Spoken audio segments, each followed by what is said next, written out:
In the beginning, there was the VHS tape, a simple rectangle with 2 circles in the middle and tape in it. You know what a VHS tape looks like. I don't know what VHS stands for. Along with video rental stores and a block on the Sci-Fi Channel that only showed in the booty-ass hours of night, this was how the elders consumed their Japanese cartoons. All of a sudden, like the first page of the biblical story about the time that the big Bible man made goddamn everything, we received Toonami in the year 1997.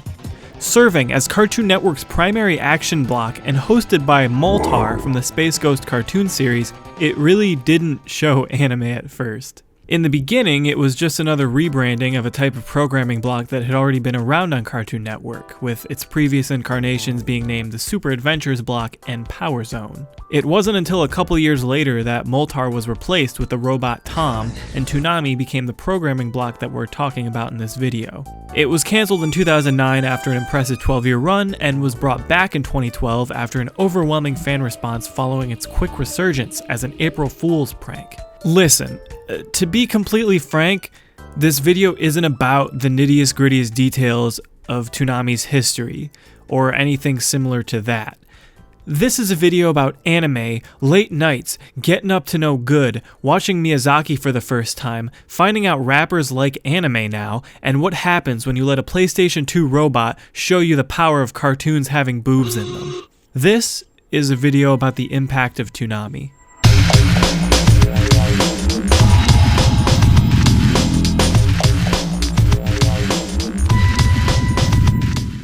When I was a young boy, I really didn't watch much Toonami at all. It was kind of late in the night and I had a Betty Boy time to stick to. I was mostly on the 4Kids and Kids WB type beat, watching children's anime classics like Pokemon, Yu-Gi-Oh!, and Winx Club. Also Totally Spies. I didn't really remember Totally Spies until I was just talking about this and like listing things, and now it's all flooding back to me in one big haze. That was kind of a weird show, but I would still say it was formative. Shouts out to Totally Spies. My experience with Toonami was mostly just seeing the bumpers for the block being shown in the evening on Cartoon Network while I was watching my soaps. Except for one night. It was around 07 or 08 whenever Toonami was doing their like month of Miyazaki thing. I was flipping through channels in my cold ass dungeon basement and I stopped on Cartoon Network. The old standby. You gotta watch Cartoon Network. It was so good. I was flipping through it and I stopped. There was a movie on and I was up late at night like a little bad boy, so it was that time for Toonami bullshit. It was equal parts surreal, terrifying, charming, and beautiful, and it was something that my little boy mind could not comprehend. It ended up being one of the most important movies I've ever seen, and I would still call it absolutely one of my favorite movies. It was Spirited Away, and I fucking love Spirited Away. But that's for another video. I'll do a video on Spirited Away eventually, but that's not the point. But that's enough about me. Let's talk about the people. When Toonami stopped showing the lame-ass action cartoons like Johnny Quest to the cool boy stuff like Dragon Balls, it opened the floodgates of imagination in every kid across America. While there were other ways to see this kind of content, it wasn't airing on a channel as popular and kid-focused as Cartoon Network. As we've seen of all kids' cultural movements in the 90s and early 2000s, it really doesn't matter where something comes from, as long as it's easily available, sells really cool toys, or makes you want to fight. And Toonami Anime had most of those things. All of a sudden, you had David from across the street who owned a GameCube and a PS2 asking you to come over so you can watch fucking little girls fighting evil by moonlight. But in reality, you just wanted to play PS2 because you love Teen Titans, and there was a Teen Titans game on the PS2, and you just wanted to play as Beast Boy fighting against the Austin Powers villain, but you couldn't because it was his PS2, and he wanted to watch Sailor Moon, and you didn't care about Sailor Moon. Fuck, dude! From its inception all the way to its first cancellation, Toonami was cornucopic in its anime selection. You had your big ballers like the aforementioned Dragon Ball Z and Sailor Moon, but you also had a jillion other smaller shows that were equally as important. Shows like Outlaw Star, Mobile Suit Gundam, Yu Yu Hakusho, Rave Master, and Bobo Bobo Bobo Bobo Bobo Bobo Bobo Bobo Bobo Bobo Bobo Bobo were really good, if not better than Dragon Ball Z. I can't say for sure about Sailor Moon, but there's a lot of things that are better than Dragon Ball Z. Hot take. Shows like Inuyasha and Sailor Moon showed up right alongside these, so there was a little bit for everyone. You didn't have to watch the big boys fighting all the time. You could watch other people having emotional stories or just being, slice of life. Good stuff. Little piece of the pie for everyone who wanted pie. I love saying the same thing over and over again. It really was just a greatest hits collection of Japanimation, and I guarantee that every show on that network is something that Super Eye Patch Wolf could make a really good ass video about. It was just well curated and epic, for lack of a better word. On top of just anime, Toonami really created an entire aesthetic and handed it to the kids watching. You had Tom and his spacey ass robot thing with drum and bass permeating every break. This whole lore kind of setup, it became more than just that channel that you watched cartoon characters bleed on.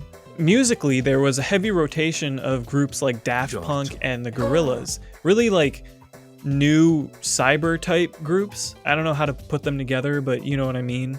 They're like alter ego cyber type beat, with things like Interstella 555 and the Clint Eastwood and Feel Good Inc. music videos being on heavy rotation. The combination of all of these cohesive types of media put together in a perfectly presented and packaged way really allowed for kids to base their entire vibe off of a channel. And it was a good one too. It wasn't like a fucko mode.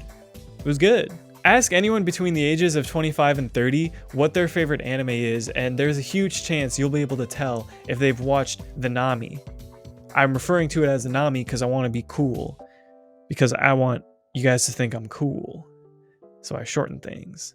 What if it was actually the Name this whole time? Like it wasn't Toonami, it was Tooname, and we were like Mandela affected this whole time. Please leave in the comments whether you think that is a good theory. Next, moving on.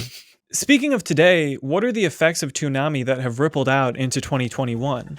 How has Toonami effectively given anime to the 2020s? First and foremost, it's really clear to see that there's an entire subgenre of anime that now we can refer to as like Toonami core. You know, things like Fooly Cooly, Cowboy Bebop, every anime I've mentioned before. You know them. I've said the names of enough anime this video, and I will continue to say more. These were the prototypical shows for creating the active American anime audience that we have now. Of course, it helps that these were all classics in the medium, all bangers, no mash, but they really served as a pot lid on the already bubbling and fermenting stew of Japanese influence on American culture.